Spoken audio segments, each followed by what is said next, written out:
Mmm, that is good. It's not cakey. I'd call it pillowy. Do you think pillowy is a good word for the dough inside here? What's it mean? It feels kind of like a pillow. It's soft, but kind of firm. It's the best of both worlds.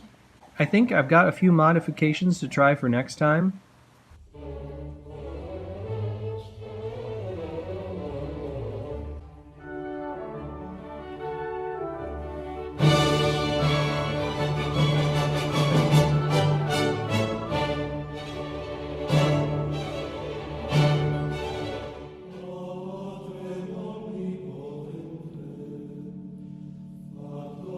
Dear God, it's way past Fat Tuesday.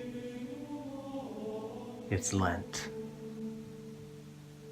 But forgive me, Father, for I must make more punchki. You saw my last video.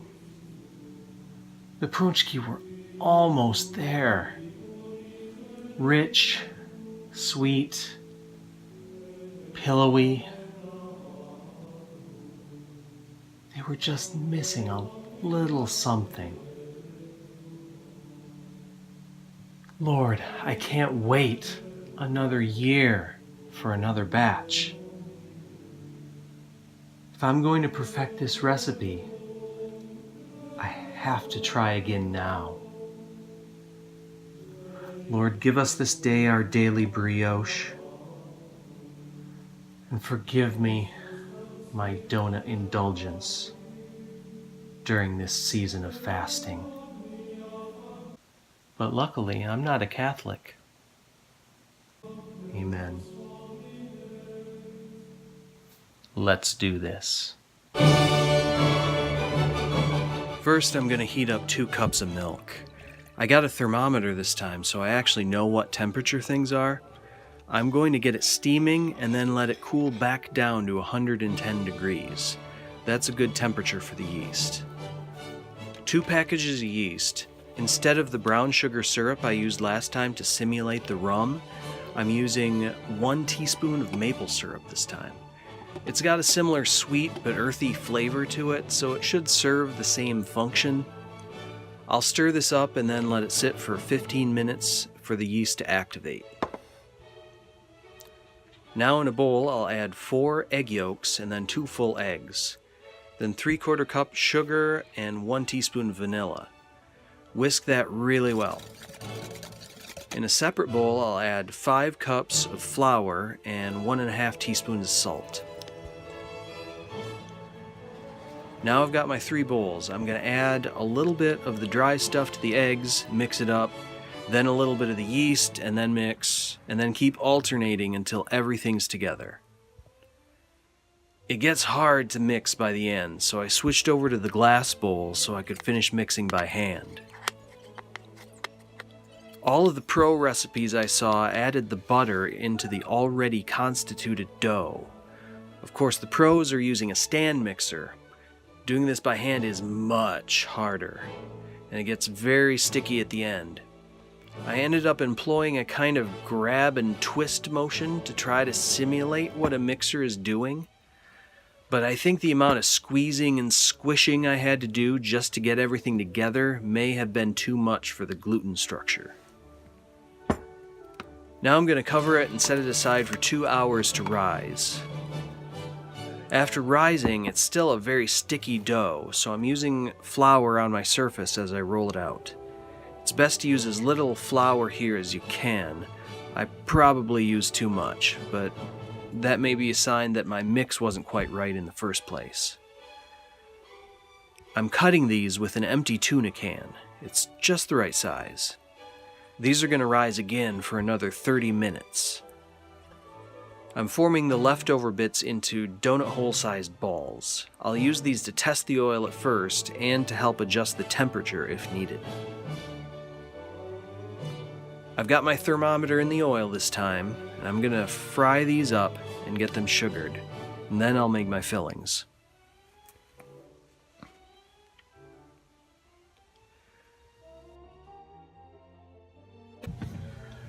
Okay guys, it has not quite gone according to plan so far. So yeah, the first round through, I got the dough formed, realized that I forgot to add the sugar.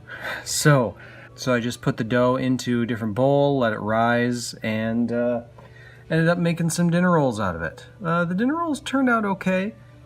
As a dinner roll, it's not. As a dinner roll, it's a little too dense. They're okay. Started over, tried again, got the dough formed with the sugar this time.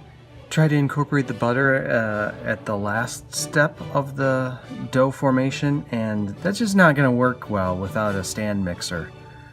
Doing it by hand, but anyways, got the dough, let it rise. Didn't rise as much as I expected it to. Cut the paczki, let them rise. They didn't rise a whole lot, but got the oil ready, put them in. They turned out okay. You know, here's one of them here. Turned out okay. I haven't filled them yet. That's coming next, but the thermometer that I used for the oil is not super accurate. So I had to do a lot of experimenting with the temperature on that. Finally got it to where I was cooking them properly all the way through without burning the outside. You know, came out all right. So from what I can tell though, they're a little bit more dense than what I want. So I'm gonna change a few things, gonna try again. So I think we're almost there. I think this next batch might be it. Oh, forgot to mention, I am gonna fill these. So that's the next thing I'm going to do is I'm going to make our Bavarian cream, and I'm also going to fill some with a pumpkin filling, a pumpkin pie filling. That was Fisher's idea, and the genius little boy that he is, he decided that we should do this and call them punchkins. So that's exactly what we're going to do, because no way I can turn down an idea like that. So that's actually next.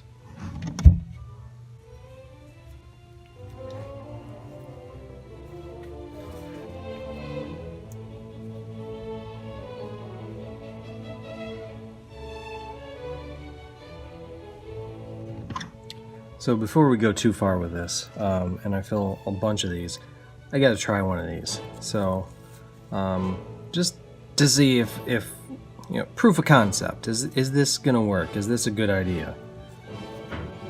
Punchkin.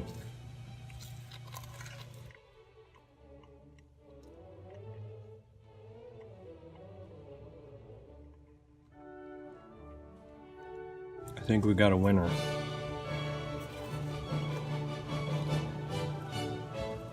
The filling is really nice in there.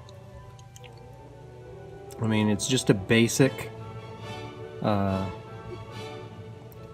pumpkin pie, store-bought canned filling.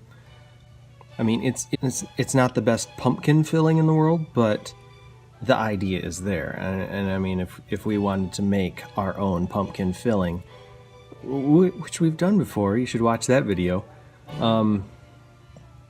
That would make this even that much better. But all in all, this is a good idea. I can't wait to tell Fisher that. I think this is going to work. This is going to be a winner. I'm definitely going to fill more like this. But before I do that, I'm going to make the Bavarian cream. And so here we go. Bavarian cream has 3 key features. First is a cream and yolk custard. Second is to thicken it with gelatin. Third is to mix the custard with whipped cream at the end. This makes a thick and creamy but fluffy mixture. I start with 1 1/4 cups heavy cream and 1 teaspoon vanilla in a saucepan. I'll mix and heat that up until just hot. Then I'll set up a double boiler with a glass bowl over a pot of water. I'll mix 5 egg yolks and 1/4 cup sugar. Then I'll prepare 3 tablespoons of milk and 1 teaspoon of gelatin and let that thicken. Now I'll stir the cream into the sugar and yolk mixture and continue to stir it while the heat from the steam slowly thickens it into a nice custard. This takes a while, but you want to keep stirring most of the time to avoid any lumps forming. Once it coats the back of a wooden spoon well, it's ready and you can remove it from the heat. While it's still hot, stir in the gelatin until it's all the way dissolved. Then I'll cool this down by stirring it in an ice bath. Now I'll mix up the whipped cream by whipping up 1 cup of cream and 2 tablespoons of sugar. I love using the drill for this. Finally, the custard and the whipped cream get folded together. I lighten it with a little whipped cream first, and then I fold it all together carefully.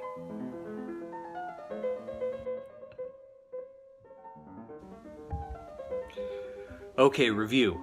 Failures. Mixing the butter last was a disaster. It was a sticky, messy job without a stand mixer. I ended up overworking the dough. As a result, the dough was too dense. And my thermometer was not as accurate as I had hoped, which caused a lot of problems in the frying. Successes. The Bavarian cream turned out fantastic. It was excellent. And we invented the Punchkin, which was delicious. Finally, we're a little closer to perfecting this recipe. I know I said this was a 3-part series, but I can't leave it here. There has to be another one. I know. I promise it's the last one. It's gotta be the last time. It's either that or I start buying all new belts. Alright, give this a like, share it all over the place. Share this quest if you love Paczki. Thanks for watching. I'll see you next time on Cooking Without a Full Pantry.